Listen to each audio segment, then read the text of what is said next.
housing is not just an ordinary need, it is actually a very basic need. It's very important. Kenya has a housing dream, 1 million affordable homes in just 5 years. However, here's the twist. A new player has stepped in, and it's not the usual giant like China or the US. Instead, Iran has offered its hand to help make Kenya's housing dream a reality. Now, this isn't a signed deal yet. It's an offer, but one worth exploring. Could this unexpected partnership be the breakthrough Kenya needs, or just another promise that fades away? Let's dive in. Chapter 1. Kenya's Big Housing Challenge. Think of walking through Nairobi on a busy evening. High-rise office towers stand tall, malls are bustling. But just a short drive away, you find informal settlements stretching as far as the eye can see. Tin-roofed shacks, overcrowded alleys, and families squeezed into one-room shelters. This is the reality for millions of Kenyans. According to Kenya's Ministry of Lands, Public Works, Housing and Urban Development, the country faces an annual housing shortfall of 200,000 units. But here's the problem. Only about 50,000 new homes are actually built each year. That's like trying to fill a bucket with a hole at the bottom. No matter how hard you try, the gap keeps widening. The result? Overcrowding, spiraling rent prices, and the growth of informal settlements in cities like Nairobi, Mombasa, and Kisumu. Kibera, one of Africa's largest slums, is the clearest symbol of this crisis. Families live without secure tenure, children study in cramped conditions, and infrastructure struggles to keep up. As Kenya's population grows, particularly its youthful workforce moving into cities, the pressure to provide affordable housing has never been greater. Chapter 2. The Affordable Housing Initiative. Faced with this overwhelming need, the Kenyan government knew it had to act boldly. That's where the Affordable Housing Initiative comes in. Announced as a flagship program under the government's broader development plan, it sets a target of 1 million homes within 5 years. According to official government plans in 2023, that means about 200,000 units per year, 4 times the country's current annual output. But how do you scale construction at that level? The initiative is designed as a partnership model. The state provides land, policy incentives, and infrastructure. Private developers bring investment and technical expertise. International partners are invited to supply financing and even construction capacity.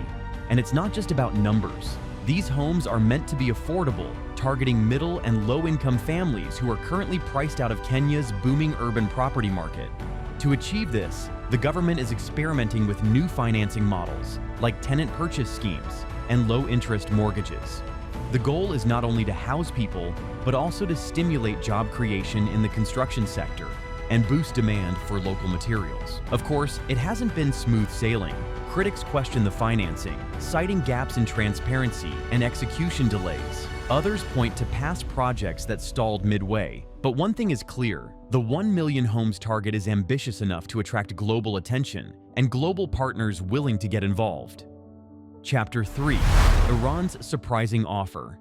This brings us to the unexpected twist. During the UN Habitat Assembly in Nairobi, an event that brings together governments to discuss sustainable urban development, Iran stepped into the spotlight. Abdulreza Golpayegani, Iran's Deputy Minister of Roads and Urban Development, met with Kenya's Cabinet Secretary Alice Wahome. According to Tehran Times, Golpayegani declared that Iran is ready to support Kenya in building up to 1 million social housing units.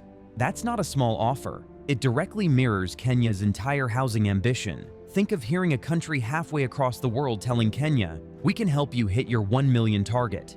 No wonder it grabbed headlines. Why is this surprising?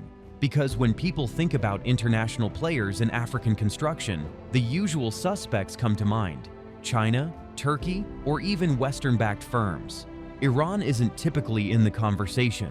Yet, by making such a bold statement, Tehran put itself forward as a potential partner in one of Africa's most urgent development programs. For Kenya, the interest is welcome. The government has been actively seeking external partners to share the financial and technical burden. But the scale of Iran's offer naturally raises questions. Can they really deliver, and under what terms? Chapter 4. What Iran brings to the table. So let's break it down. What exactly can Iran contribute to Kenya's housing challenge? According to Iran Daily, Tehran's urban regeneration company has decades of experience in mass housing projects at home, where it has overseen large-scale urban renewal initiatives. Iran has built entire townships and handled slum upgrading in cities like Tehran and Mashhad. That kind of expertise is directly relevant to Kenya's needs, especially in places like Kibera, where informal settlements require not just new housing but also planning for water, sanitation, and transport.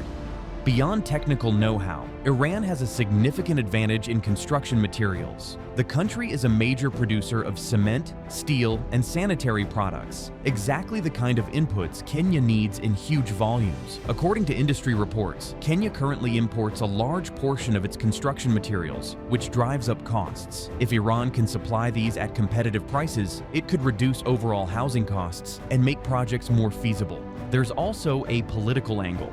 For Iran, partnering with Kenya offers a way to expand trade in Africa at a time when Western sanctions have limited its markets. For Kenya, diversifying suppliers beyond the usual partners could help avoid over-reliance on any single country. That creates a mutually beneficial scenario, at least on paper. Chapter 5. The meeting that sparked headlines. Now, let's zoom in on that crucial meeting in Nairobi. According to TIN News, Kenya formally invited Iranian companies to participate in the Affordable Housing Initiative. The discussions weren't just about building new homes, they also touched on upgrading existing informal settlements. The mention of Kibera, one of Africa's most well-known slums, signaled that this potential partnership could go beyond construction into urban regeneration. But the language used was readiness and offers. No binding contracts, no finalized financing deals, no shovels in the ground just yet. This is a diplomatic and commercial opening, not a signed project agreement. Still, the optics matter. The fact that Kenya and Iran held this dialogue at the UN Habitat Assembly, a global stage for urban issues, signals that both sides wanted visibility. For Kenya, it shows the world it has willing partners. For Iran, it demonstrates its ability to project influence and goodwill far beyond its borders. What happens next will depend on whether these talks evolve into formal agreements with specific projects, timelines, and budgets. Until then, it's an offer that excites but doesn't guarantee results. Chapter 6. Cooperation versus contract. Let's clear up a common misunderstanding. When news broke that Iran offered to build 1 million homes in Kenya, many headlines made it sound like bulldozers were already on the ground. But that's not the case. According to Iran Daily, there's no signed financing plan, no formal construction contract, and no binding agreement. What we have instead is a declaration of intent. Iran has raised its hand saying, "We're willing to help."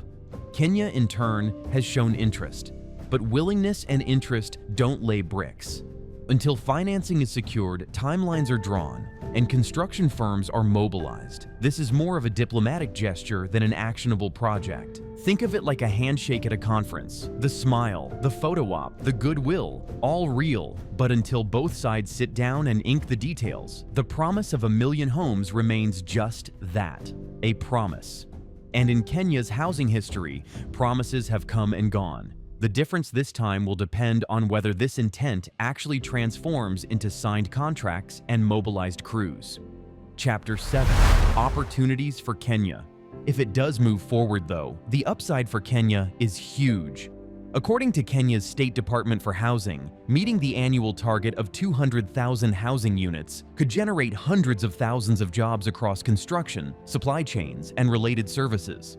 Now, think about Iranian participation. Iran could bring not only technical expertise, but also materials like cement, iron, and prefabricated products, which Kenya typically imports at higher costs. This could make homes more affordable for Kenyan buyers and accelerate project timelines. There's also the market competition factor.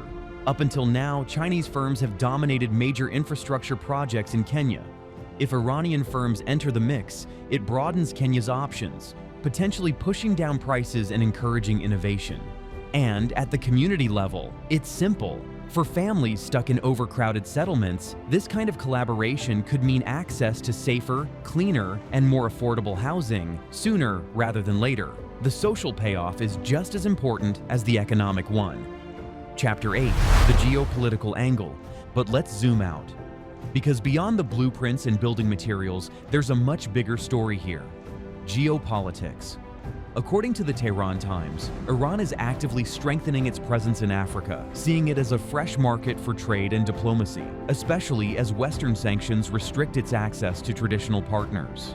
For Kenya, this is a balancing act. On one hand, partnering with Iran adds diversity to its international relationships. It signals that Kenya isn't reliant on just a few global players like China, the US, or the EU.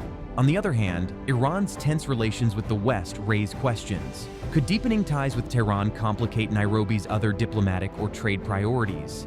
This partnership, if it materializes, isn't just about homes. It's about positioning Kenya on the global chessboard, carving out space where it benefits from multiple alliances without being trapped by the politics of one. Chapter 9: Challenges and Skepticism.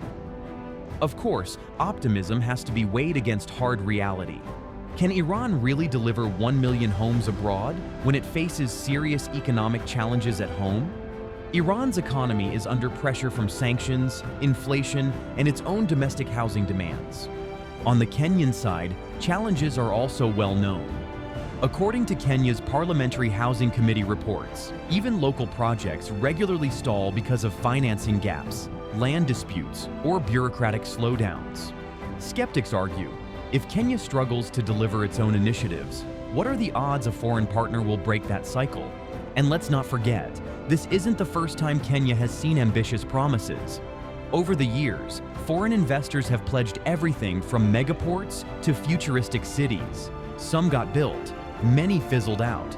The housing sector in particular has a long trail of stalled or under-delivered projects. So the big question remains, is this Iran proposal destined to become another headline without a follow-through?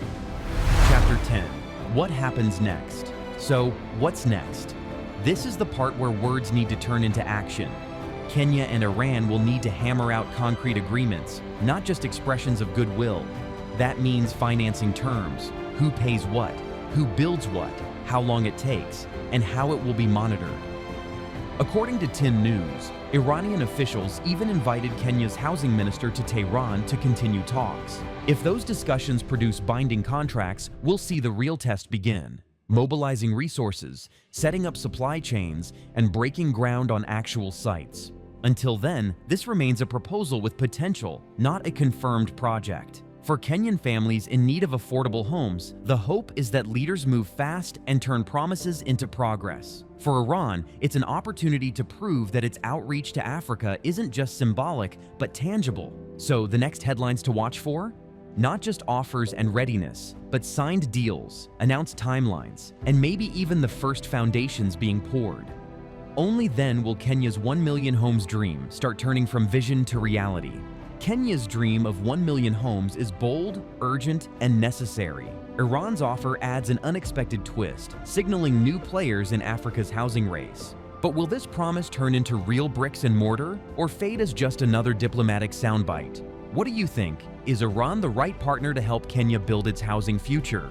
Comment below, hit that like button if you find this video useful, and subscribe for more global stories explained.